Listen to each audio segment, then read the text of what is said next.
Havia um objeto oculto, secreto, escondido na mansão onde eu trabalhava de governanta há anos, o que me concedeu bastante conhecimento antropológico e psicológico da família Moraes de Almeida. O marido da senhora Amélia já havia morrido há muitos anos, e eu entrei na mansão para trabalhar como governanta logo depois. E desde a morte do marido, Amélia vive em profunda melancolia e depressão, enclausurada em suma mansão sombria.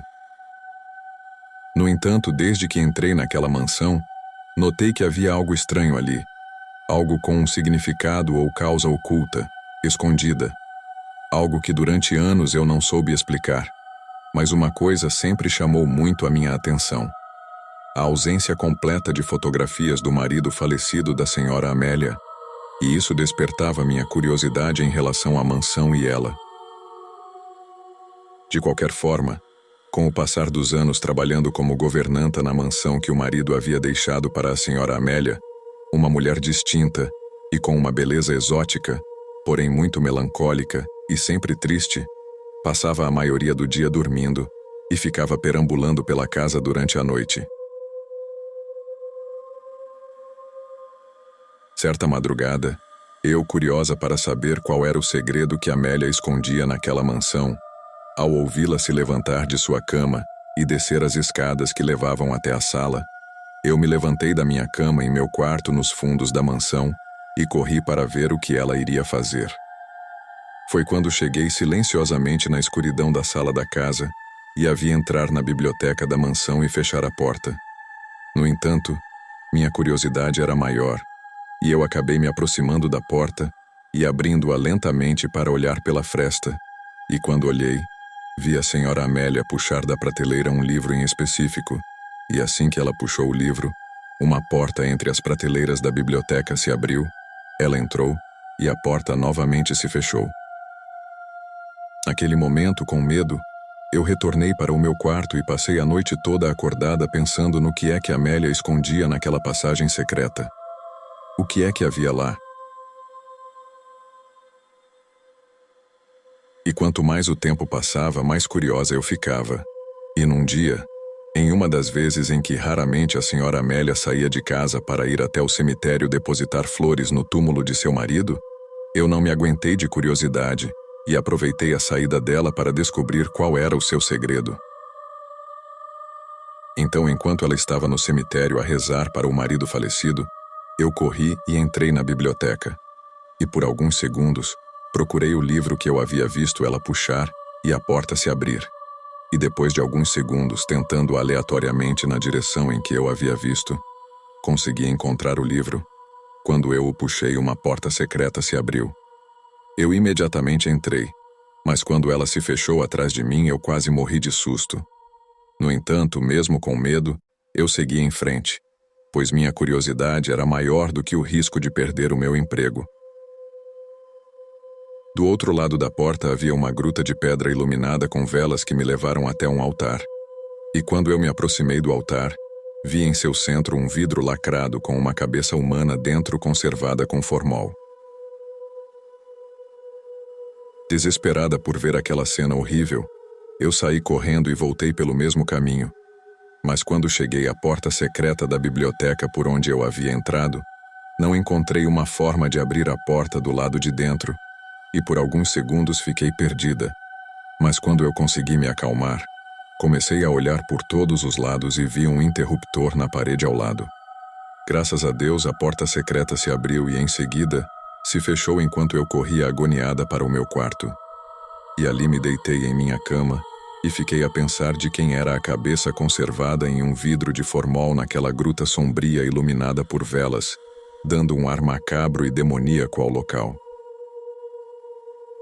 Quando a senhora Amélia chegou em casa do cemitério, eu fui até ela com a cara abatida e disse não estar me sentindo muito bem, e pedi a ela dispensa do dia, para que ela pudesse ficar em seu quarto e descansar. E Amélia de imediato a liberou a passar o dia de folga. Durante mais um ano inteiro eu continuei na casa com medo e tensão, mas continuei movida pela minha curiosidade, à espera do aniversário de morte do marido da senhora Amélia, a fim de que eu tivesse outra chance de investigar melhor o caso. Depois de um ano, Chegou novamente o dia de aniversário de morte do marido da senhora Amélia, e enquanto ela estava no cemitério depositando flores no túmulo do marido, eu corri até sua biblioteca e comecei a procurar por qualquer coisa ou documento que me revelasse de quem era a cabeça daquele homem, conservada dentro de um vidro de formol. No meio da minha procura aleatória, encontrei na gaveta da escrivaninha da biblioteca uma foto de casamento, com a senhora Amélia e seu marido, e quando olhei para o rosto do marido, reconheci na hora que a cabeça conservada em formol na gruta sombria era dele.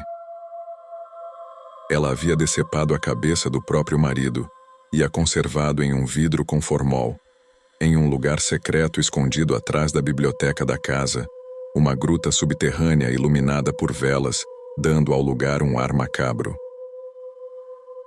Em seguida, arrumei a bagunça que eu havia feito na biblioteca, deixando tudo ou quase tudo como estava antes, e fui realizar meus afazeres de governanta. E desde esse dia, eu esperava o ano todo, até chegar o dia do aniversário de morte do marido de Amélia, para eu procurar por sinais e pistas que indicassem por que aquela mulher havia cortado a cabeça do próprio marido e a conservado durante tantos anos em um lugar tão sombrio quanto aquela gruta subterrânea. E a cada ano eu descobria uma coisa nova que ia, aos poucos, revelando o mistério da cabeça do marido da senhora Amélia. Quem era de verdade a misteriosa Amélia e por que ela decepou a cabeça do próprio marido e a guardava durante todos esses anos? Ao longo de mais 7 anos trabalhando na mansão, a cada ano eu descobri uma coisa diferente que me levou à resolução do caso. Toda a fortuna do marido foi deixado para ela em testamento, incluindo a mansão onde ela mora. O marido da senhora Amélia fora velado de caixão fechado, e o laudo de sua autópsia dizia que a causa da morte era meningite aguda. Infidelidade, e ela tinha fotos desta traição porque contratou um detetive particular para seguir o marido depois que começou a desconfiar dele. A senhora Amélia desenvolveu um ódio mortal pelo marido, depois de descobrir as traições com prostitutas, e a prova disso estava nos escritos de seu diário. Amélia, depois de descobrir as traições do marido, guardou seu ódio dentro de si e continuou sua vida com seu marido normalmente como se nada tivesse acontecido, e as provas disso também estão em seu diário. A senhora Amélia traiu seu marido com seus principais amigos para se vingar dele e suas traições, e isso está descrito no diário. Ela não conseguiu suprir seu ódio e seu desejo de vingança transando com outros homens, e registrou em seu diário o seu desejo incontrolável de matar o seu marido e guardar para si um troféu. Certa noite, enquanto o marido dormia com sua mulher que somente fingia dormir, Amélia se levantou lentamente da cama, pisando delicadamente ao chão, e saiu do quarto.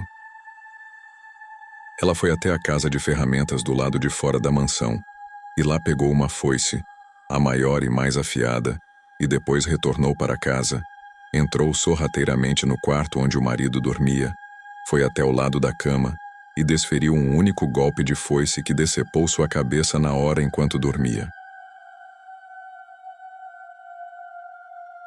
Amélia, em seguida, pegou a cabeça do marido e a colocou em um vidro com formol e a guardou por alguns instantes na penteadeira do quarto. Depois retirou todos os lençóis manchados de sangue e do lado de fora da casa, em um tonel, jogou-os fora e tocou fogo neles.